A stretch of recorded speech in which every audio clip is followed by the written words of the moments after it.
Yesus, kami datang ke hadirat-Mu di dalam bait suci-Mu untuk menaikkan ucapan syukur kami karena kami boleh jadi anak-anak-Mu.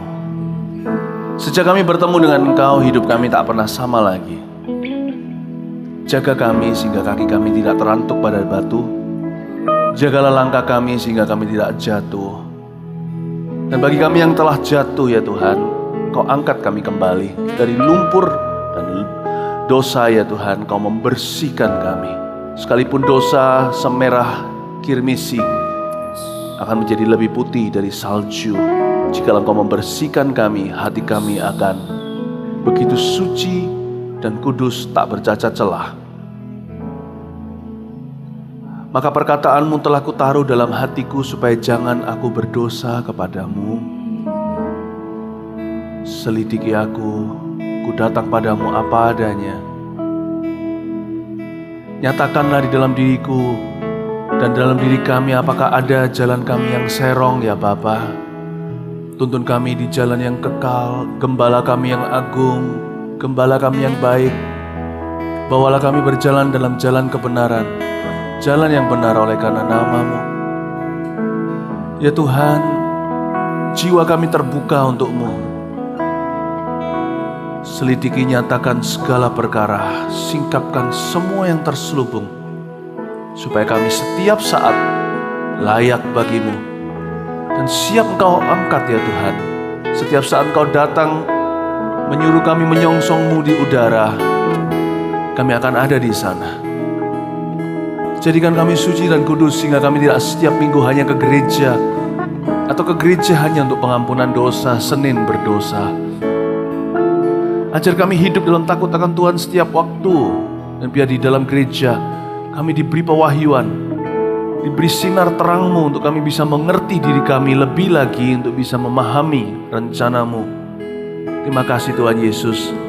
Kami memperbaharui komitmen dan janji kami sebagai anak Tuhan, anak-anak Tuhan hari ini dalam ibadah ini. Berkati setiap orang jauh maupun dekat yang mengikuti kami. Ya Tuhan Yesus, dalam ibadah ini ya Tuhan tidak ada jarak dalam hadirat Allah. Sampaikan sabda dan firman-Mu. Ya Tuhan, pakailah hamba. Dalam nama Yesus kami berdoa. Amin. Selamat pagi, shalom. Beri tepuk tangan untuk Tuhan. Haleluya. Mari silakan duduk.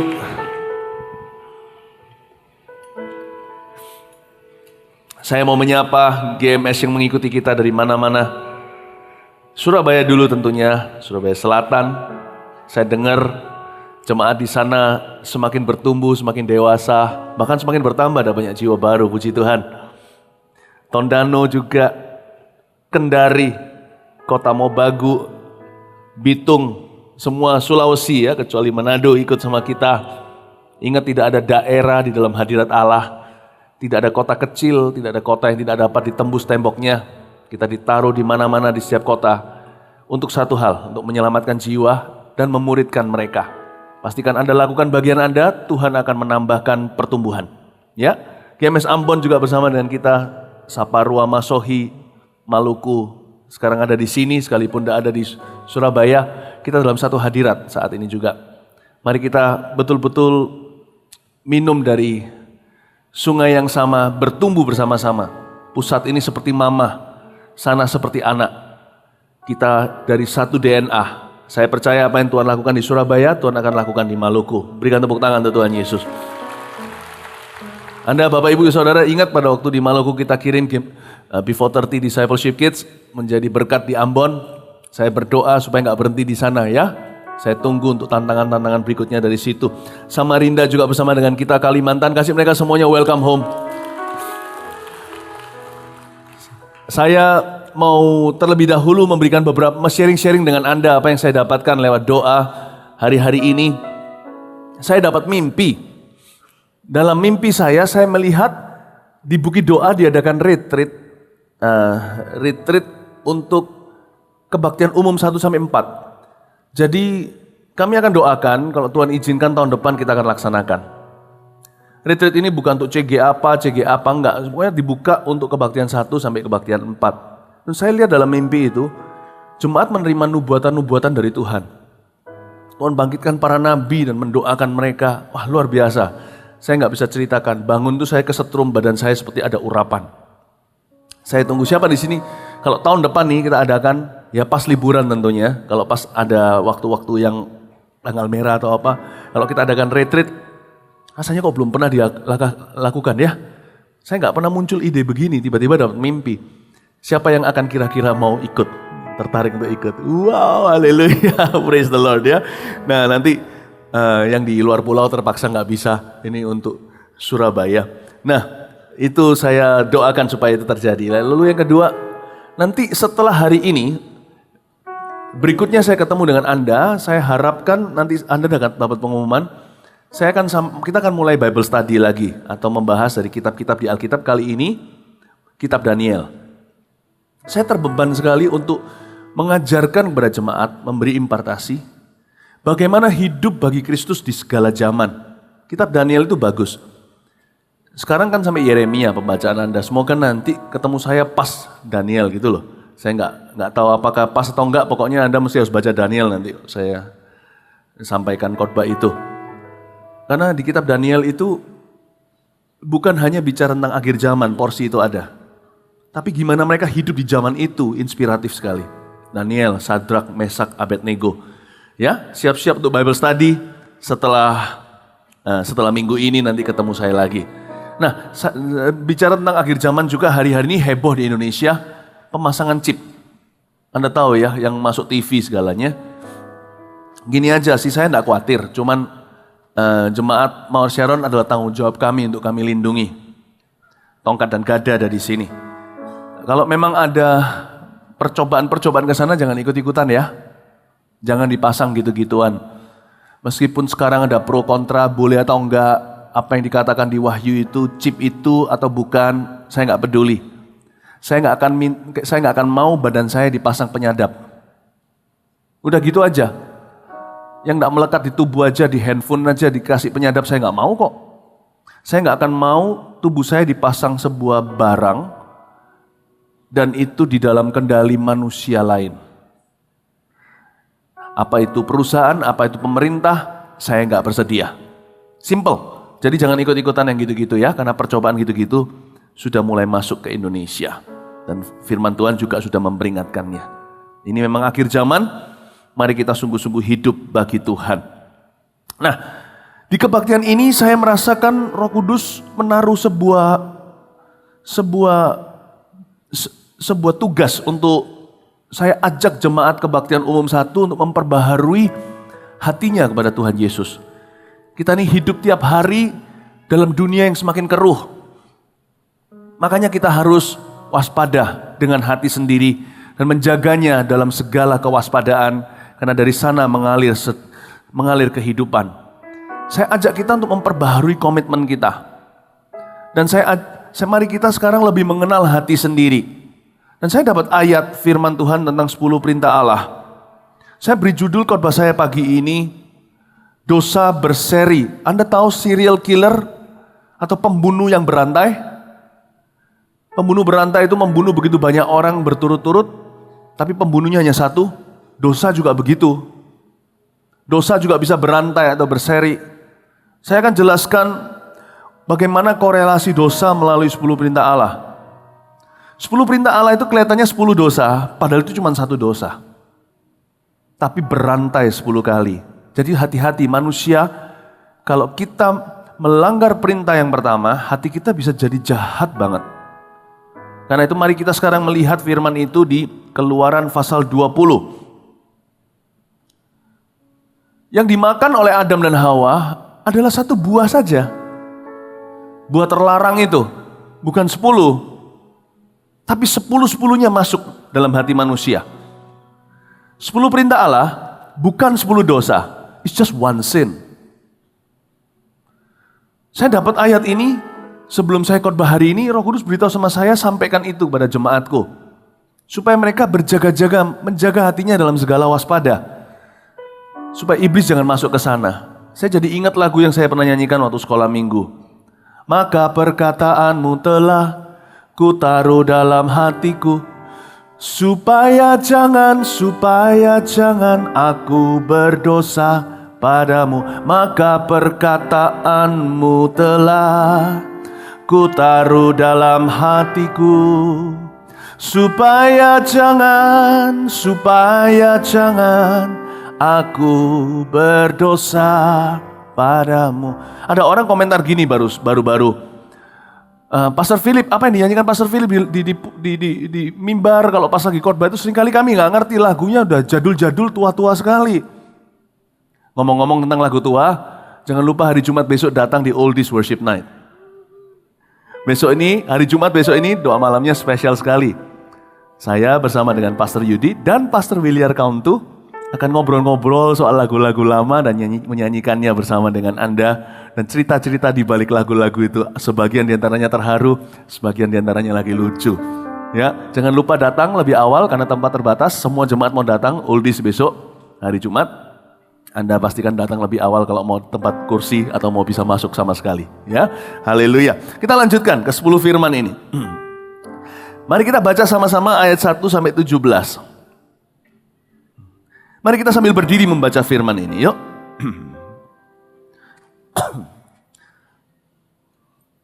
1, 2, 3. Lalu Allah mengucapkan segala firman ini, Akulah Tuhan Allahmu yang membawa engkau keluar dari tanah Mesir, dari tempat perbudakan. Jangan ada padamu Allah lain di hadapanku. Jangan membuat bagimu patung yang menyerupai apapun yang ada di langit di atas, atau yang ada di bumi di bawah, atau yang ada di dalam air di bawah bumi. Jangan sujud menyembah kepadanya atau beribadah kepadanya. Sebab aku Tuhan Allahmu adalah Allah yang cemburu, yang membalaskan kesalahan bapa kepada anak-anaknya, kepada keturunan yang ketiga dan keempat dari orang-orang yang membenci aku. Tetapi aku menunjukkan kasih setia kepada beribu-ribu orang, yaitu mereka yang mengasihi aku dan yang berpegang pada perintah-perintahku. Jangan menyebut nama Tuhan Allahmu dengan sembarangan, sebab Tuhan akan memandang bersalah orang yang menyebut namanya dengan sembarangan. Ingatlah dan kuduskanlah hari Sabat. 6 hari lamanya engkau akan bekerja dan melakukan segala pekerjaanmu, tetapi hari ke-7 adalah hari Sabat Tuhan Allahmu. Maka jangan melakukan sesuatu pekerjaan, engkau atau anakmu laki-laki, atau anakmu perempuan, atau hambamu laki-laki, atau hambamu perempuan, atau hewanmu, atau orang asing yang di tempat kediamanmu. Sebab 6 hari lamanya Tuhan menjadikan langit dan bumi, laut dan segala isinya, dan ia berhenti pada hari ke-7.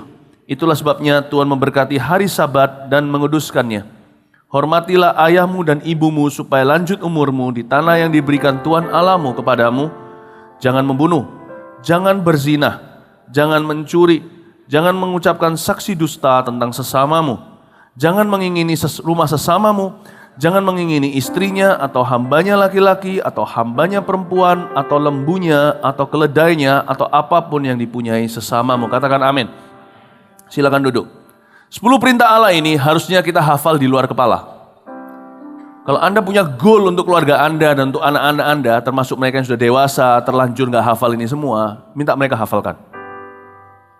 Buat kuis gitu atau gimana, karena 10 perintah Allah ini fondasi moral.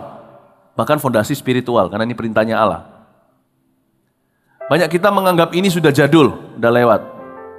Ada hal-hal tertentu yang tidak pernah kita akan melewatkannya.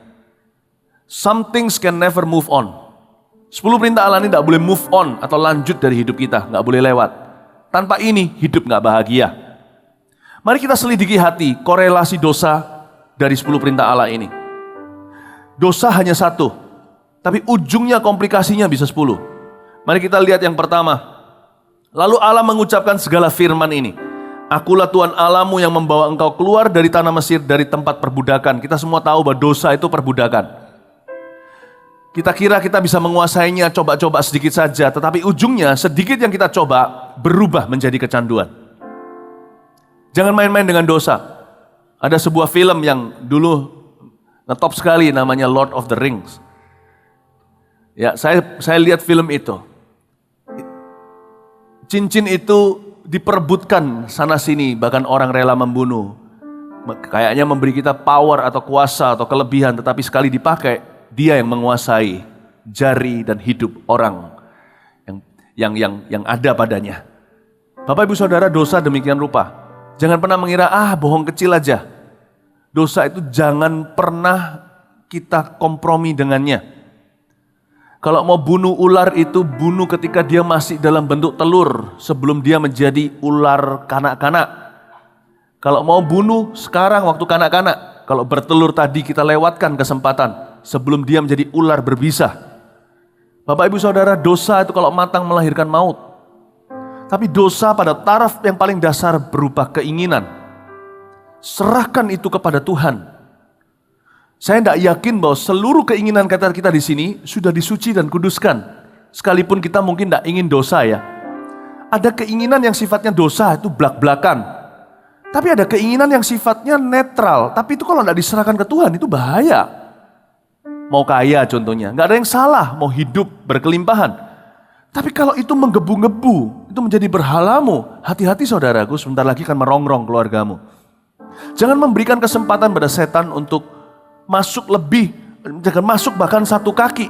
Kalau dia bisa selipkan satu kakinya di antara pintumu, dia pasti akan membuka seluruh pintu.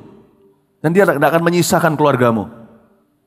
Ini zaman edan, ini zaman gila. Kita harus tegas terhadap yang namanya dosa. Bukan yang kita lihat di luar sana, kita nggak bisa apa-apa. Orang di luar mau dosa, di luar ada pornografi, apa yang bisa kita lakukan? Nggak bisa. Itu suatu industri.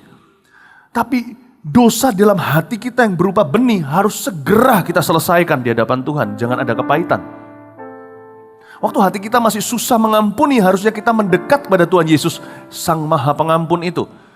Jangan sampai menjadi kepahitan yang mengkamirkan banyak orang. Karena dosa adalah perbudakan. Dan kalau dosa sudah memperbudakmu, dia tidak akan melepaskanmu, turun-temurun jadi budak semua. Karena dia terlalu enak, dia tidak akan melepaskan Anda seperti Firaun tidak akan melepaskan bangsa Israel di bawah cengkeramannya.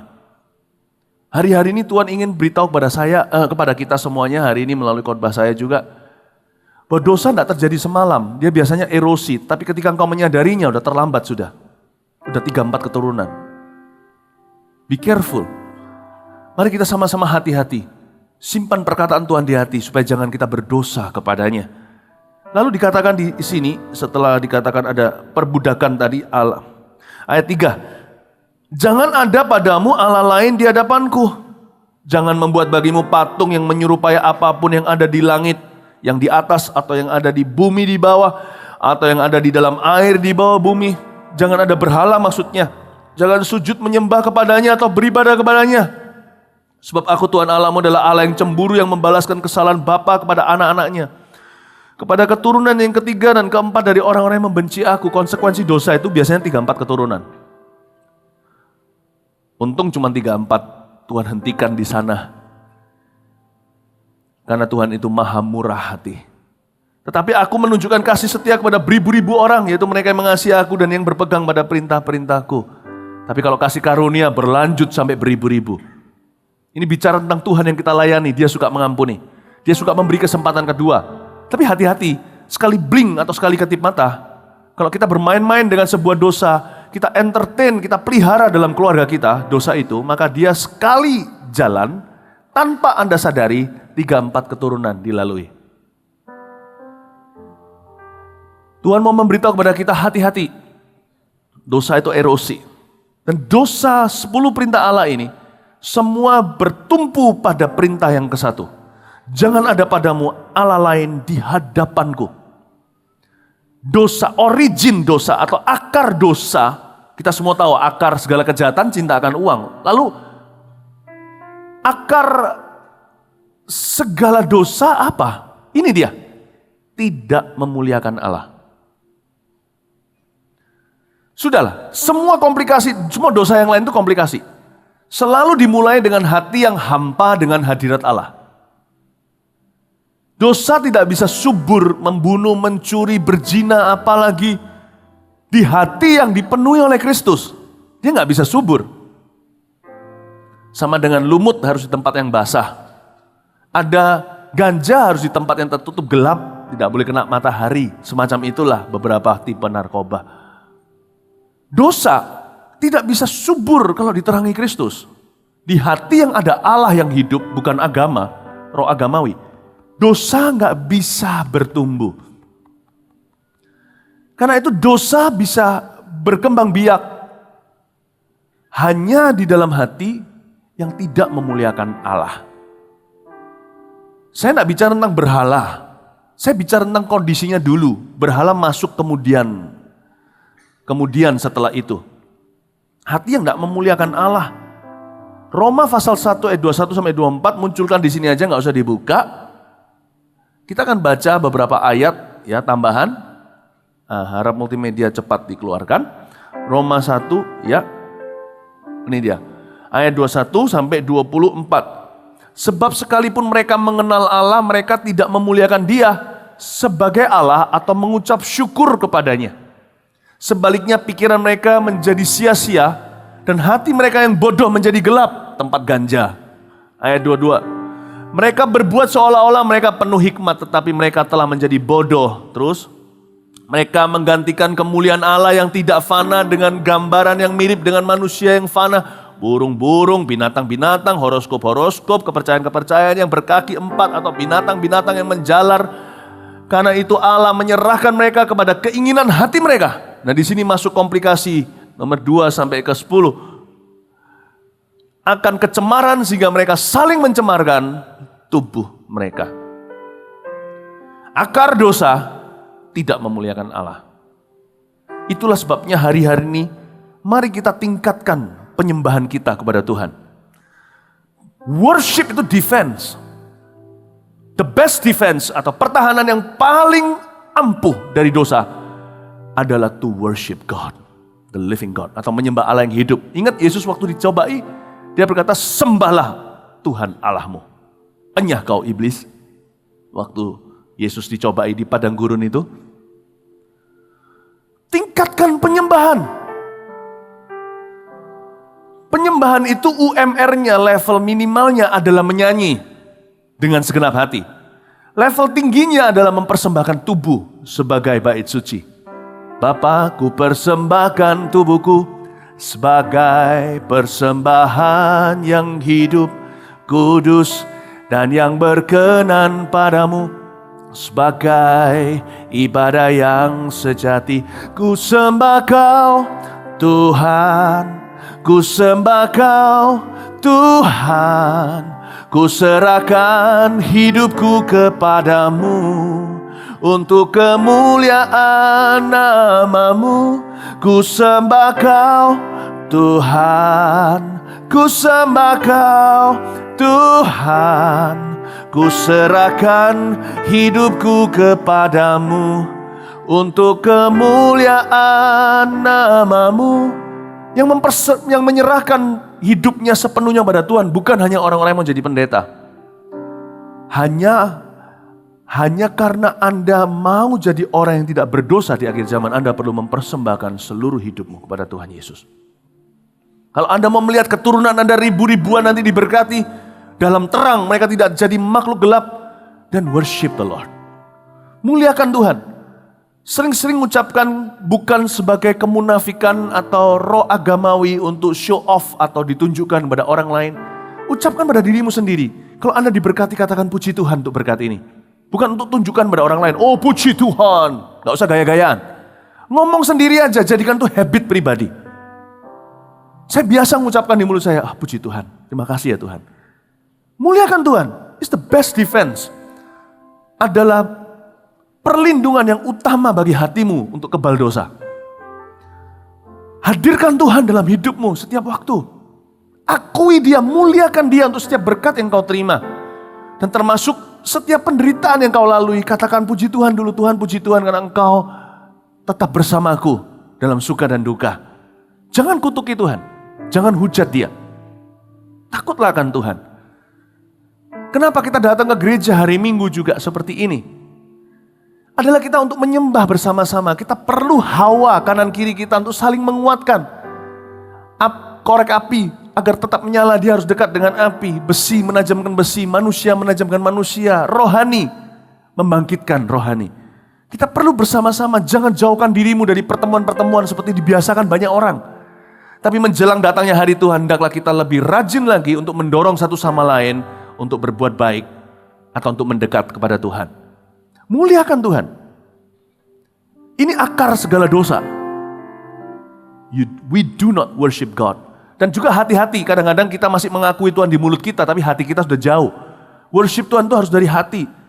Jangan menjauh, jangan melakukan perkara lahiriah, tapi memungkiri kuasanya. Tetap harus mendekat di dalam hati. Karena itu tolong dicek, kalau kita menyembah Tuhan mau gak mau, kita akan diselidiki oleh Dia. Selidiki aku, lihat hatiku, apakah aku masih berkenan kepadamu. Apakah aku mengasihimu, Yesus. Bapak ibu saudara, ketika kita menyembah, be honest with your own heart. Jujurlah pada dirimu sendiri. Apakah hatimu masih bersama dengan Tuhan? Kadang-kadang ada keinginan yang menggebu-gebu. Ada orang yang gak bisa sungguh-sungguh menyembah Tuhan karena dia sudah terobsesi pikirannya ke jodoh. Bagi mereka yang belum dapat juga. Setiap kali ketemu Tuhan itu Tuhan sampai muak loh. Tuhan mana jodohku? Kayak seolah-olah Tuhan gak peduli. Memang belum dikasih. Tapi kalau nyembah Tuhan itu netral gigi. Gak gigi 1, gigi 5, reverse atau atret. Saudaraku, kalau datang sama Tuhan, jangan utamakan keinginan. Bersyukur dulu. Count your blessings, name them one by one. Hitung berkatmu satu persatu dan bersyukurlah. Jangan kita fokus pada apa yang kita tidak punya. Apa yang kita sudah miliki dari Tuhan. Percaya nggak? Simple, contohnya kesehatan aja Anda bisa datang sini sekarang sendiri. Banyak orang di rumah sakit sekarang menginginkan posisimu. Tahu nggak Anda? Dia berdoa-doa mengetuk pintu surga untuk bisa berjalan seperti Anda. Anda bisa jalan dengan mudah. Nggak pernah berterima kasih kita bisa berjalan tanpa orang lain harus membopong kita. Many people are praying to God wanting your condition right now in the hospital. Banyak orang menginginkan kondisimu sekarang dan berdoa pada Tuhan di rumah sakit. Detik ini. So step into your moment. Mari kita melangkah masuk ke dalam momentum berkat kita. Rangkul itu dan katakan terima kasih ya Tuhan. Thank you Lord. Jangan fokus dengan apa yang Anda tidak punya. Fokus yang orang lain tidak punya yang Anda miliki. Dan Anda akan menjadi orang yang paling bersyukur dan memuliakan Allah. Amin Bapak Ibu Saudara. Step into your blessing. Muliakan Tuhan. Kalau datang pada Tuhan, kadang-kadang hati kita ada menggebu-gebu keinginan untuk jadi kaya. Wah luar biasa, rasanya ambisius sekali. Jangan selalu bicara soal bisnismu pada Tuhan. Talk about His goodness. Apa yang Tuhan sudah kasih, jangan sampai kita itu tergiur dengan apa yang Tuhan bisa beri. Berterima kasih dulu apa yang sudah kita miliki karena Dia yang memberikan kepada kita. Muliakan Allah itu gampang kok kalau kita mau disiplin. Dan itu menjadi buat hati luar biasa, membuat kita senantiasa dicek hati kita oleh Tuhan Yesus. Yang kedua, kita lanjut. Kalau orang sudah gak memuliakan Allah, ayat 7 akan terjadi. Jangan menyebut nama Tuhan Allahmu dengan sembarangan, sebab Tuhan akan memandang bersalah orang yang menyebut namanya dengan sembarangan. Apa yang ada di mulut itu dari hati. Kalau hatinya hampa Allah, hanya ada keinginan-keinginannya, keinginan-keinginan dosanya apalagi, maka pasti mulutnya sia-sia. Akan keluar kata-kata yang menista Allah, kata-kata yang gak percaya, bahkan bisa menghujat Allah. Kelihatan kok di mulutnya. Orang-orang yang gak dekat sama Tuhan, kata-katanya itu hampa. Banyak pembicaraannya itu mendukakan hati Allah. Dia gak akan bicara tentang Tuhan dengan hormat lagi. Ini pasti sudah akan berseri. Dari hati akan mulai meluap ke mulut. Bicaranya mulai sembarangan. Disinilah setan akan menangkap kata-kata orang itu dan membuatnya menjadi sesuatu. Be careful, what is in your heart will come out of your mouth. Menyebut nama Tuhan dengan sembarangan itu lebih dari sekedar menyebut nama Yesus seperti gaya Hollywood sebagai kata-kata sumpah serapah. Tapi kata-katamu sudah tidak lagi mengandung kuasa. Nama Tuhan ada di mulutmu pun tak ada kuasanya seperti anak-anak Skewa. When your heart is empty of Christ, when your mouth speaks about Christ, the power of Christ will not be in your life. Waktu hatimu hampa Kristus, di mulutmu ucapkan nama Kristus pun tak ada kuasa Kristus dalam hidupmu. Ini sebagai efek. Ini sudah mulai berantai, mulai muncul. Muncul perkara-perkara berikutnya. Nah kalau mulutnya mulai sia-sia, Manusia akan masuk ke berikutnya ayat 8. Ingatlah dan kuduskanlah hari Sabat. Ini disuruh istirahat. 6 hari lamanya engkau akan bekerja dan melakukan segala pekerjaanmu. Tapi hari ketujuh adalah hari Sabat Tuhan Allahmu. Disuruh seimbang hidupnya. Suruh tidak tergesa-gesa, atau bahasa Jawa, bahasa Surabaya disuruh nggak kesusu. Maka jangan melakukan sesuatu pekerjaan kau atau anakmu laki-laki atau anakmu perempuan, atau hambamu laki-laki atau hambamu perempuan, atau hewanmu atau orang asing yang di tempat kediamanmu. Sebab 6 hari lamanya Tuhan menjadikan langit dan bumi dan laut segala isinya, dan ia berhenti pada hari ketujuh. Bukan diajari untuk kita ke gereja hari Minggu atau holiday saja, tapi diajari untuk menaruh pikiran. Itulah sebabnya Tuhan memberkati hari Sabat dan menguduskannya. Suruh percaya akan berkat Tuhan, bukan usaha dan kekuatan manusia sendiri. Ketika hati manusia empty, dia akan mencoba mengisi. Dari hati yang tidak memuliakan Allah, maka dia akan berusaha untuk mengisinya dengan harta. Tak heran, manusia akan mulai memperbudak dirinya sendiri dan sesamanya demi menjadi kaya. Ada banyak kesusahan di dunia ini sama sekali bukan kehendak Tuhan.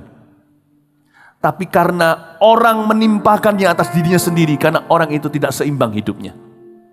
Ada banyak hubungan keluarga seharusnya tidak pecah, tapi karena serakah. Ketika roh materialisme mulai masuk, manusia akan memperbudak dirinya sendiri sebelum dia memperbudak sesamanya. Dia menjadi workaholic, bukan pekerja keras. Bedakan antara rajin dan workaholic. Itu dua hal yang berbeda. Orang rajin bisa ngelembur, tapi dia punya disiplin karena dia punya Allah di hatinya. Tahu segala sesuatu indah pada waktunya. Dia memberikan tidur kepada yang disayanginya, dan susah payah tidak menambahinya. Dia bisa menaruh pikiran. Tapi kalau Anda sudah pikirannya obsesi hanya untuk menjadi kaya dan sukses, izinkan Roh Kudus bertanya, untuk apa semua itu? Roh Kudus akan tanya itu kepada orang yang malas. Yang malas Tuhan akan kasih perut yang lapar. Karena Amsal mengatakan perut yang lapar itu mengerjakan satu hal yang baik, yaitu mendorong orang untuk bekerja, cari nafkah. Tapi ada orang yang sudah terobsesi untuk kaya, pikirannya melulu untuk sukses. Izinkan Roh Kudus berkata begini, bahkan sampai-sampai orang itu mempersembahkan seluruh hubungan keluarganya di atas mimbar, di atas mesbah, maksudnya di atas mesbah pekerjaannya, demi supaya kaya raya. Izinkan Roh Kudus bertanya kepada Anda hari ini, what for? Hai orang kaya yang bodoh, malam ini kamu mati, kemana? Kemana kau akan simpan semua hartamu itu? Pada siapa kau berikan semua hartamu yang kau timbun di lumbungmu itu? What for? Untuk apa kita memperoleh seluruh dunia? Kehilangan nyawa kita. Izinkan Roh Kudus tanya, what for? Untuk apa? Yang tidak bisa taruh pikiran. Tambah kaya, apakah bisa lebih bahagia? Semakin sukses, ternama, so what? Ada orang kerja keras tidak tahu untuk apa. Karena manusia akan mulai memberhalakan uang. Ketika manusia mulai memberhalakan uang demi mengisi hatinya yang hampa, dia akan memperbudak dirinya dan sesamanya. 1 Timotius 6 ayat 10 berkata begini, karena akar segala kejahatan ialah cinta uang. Sebab oleh memburu uanglah beberapa orang telah menyimpang dari iman dan menyiksa dirinya dengan berbagai-bagai duka. Kepada orang-orang yang workaholic, biasanya saya tidak akan singgung soal pekerjaannya. Karena saya tahu itu bukan akarnya. Akarnya adalah hatinya, tidak ada Allah. Jadi yang saya lakukan biasanya dengan orang-orang seperti ini, saya sering ketemu mereka di dalam hidup saya. Saya akan beritakan Injil damai sejahtera kepada mereka. Kalau Anda mau cabut tanaman, cabut sampai akarnya. Akar segala kejahatan adalah cintakan uang. Tapi akar cinta uang, tahukah? Cinta uang itu bahkan bukan akar segalanya. Dia akar segala kejahatan. Tapi akarnya cinta uang adalah apa? Hati yang hampa. Biasanya saya beritakan Injil damai sejahtera. Lalu prioritasnya diperbaiki oleh Tuhan. Bapak Ibu Saudara, hari ini kalau Anda sudah menjadi orang yang terobsesi untuk kaya, bahkan menghalalkan segala cara, come back, kembalilah ke kasih mula-mula. Tuhan tidak minta supaya Anda berhenti bekerja. Tuhan tidak minta supaya Anda berhenti berambisi, tapi supaya Anda mengerti priority. Kembalilah ke kasih mula-mula. Yang pasti Anda menjadi begini, karena Anda sudah menjauh dari Tuhan Yesus. Bukan karena Anda ingin kaya, itu manifestasinya. Kalau hati Anda hampa, hati Anda pasti mencari sesuatu untuk mengisinya selain Allah. Kalau sudah tidak ada Allah di dalamnya, segala sesuatu fana, Anda pun akan mencarinya. Karena manusia diciptakan dengan sebuah ruang di dalam hatinya, hanya Kristus bisa isi. Dan kalau itu nggak ada Yesus di dalamnya, dia akan isi dengan segala sesuatu dan tidak akan pernah puas. Saya ketuk pintu hati Anda sekarang, biar Roh Kudus yang mengetuknya. Lewat khotbah ini, ada Tuhan memanggilmu untuk kembali kepada kasih mula-mula. Kembalilah kepada Tuhan. Datanglah seperti anak kecil, datanglah telanjang. Secara rohani maksudnya, dan berkata, Tuhan, aku pergi, aku datang seperti ini, tidak bawa apa-apa. Aku pergi tidak akan bawa apa-apa. Izinkan aku dalam hidup ini mengasihimu dulu. Coba datangkan dengan itu, datang dengan air mata. Sekalipun Anda pengusaha besar, datang demikian. Allah akan melawat hati Anda. Pekerjaan Anda akan diberkati, tapi hidup Anda akan seimbang. Amin Bapak Ibu Saudara. Itulah sebabnya dalam pekerjaan, jangan pernah meninggalkan Tuhan. Jangan begini loh, nanti kalau aku sudah kaya keluar dari hutang, aku baru melayani Tuhan. Jangan begitu, salah. Anda tidak bisa keluar hutang tanpa Tuhan. Sekalipun bisa keluar hutang, Anda akan masuk lagi kalau tanpa Tuhan. Sebelum datang ke kantor tiap pagi, pastikan Anda saat teduh, baca Alkitab dulu, firman Tuhan disirami secara rohani, berkaca dulu, bercermin pada Kristus dan kebenaran. Masuk dulu dalam roh penyembahan, supaya hati Anda betul-betul dituntun Tuhan. Jangan tinggalkan Tuhan demi pekerjaan, demi bisnis. Tuhan, bisnis, salah. Tuhan dalam segala sesuatu dalam Tuhan. Jangan begini loh, aku yang bisnis mama aja yang menara doa. Salah. Pria justru harus jadi imam dalam rumah tangganya. Anda yang berdoa dulu. Anda yang berdoa lebih. Kembalilah ke kasih mula-mula. Saya tunjukkan bahwa semuanya itu dosanya ke perintah pertama. Anda tidak memuliakan Allah. Anda kira dengan uang Anda nanti bisa punya kelangsungan hidup. Salah. Dengan uang lebih banyak, kalau Tuhan membuat ginjal Anda berhenti berfungsi, Anda cuma bedanya dengan pasien yang lain. Yang satu di kamar biasa, satu kamar VIP. Gak ada bedanya. Mau cangkok ginjal orang lain, kalau Tuhan tidak memberikan restu, gak akan cocok mau berapa ginjal pun. Dioperasi berkali-kali malah pendarahan. Money don't get you far. God will get you to eternity.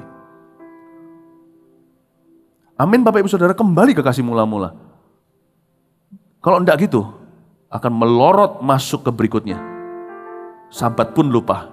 Maka kita lihat sekarang ayat 12. Mulai terjadi kekacauan dalam keluarga.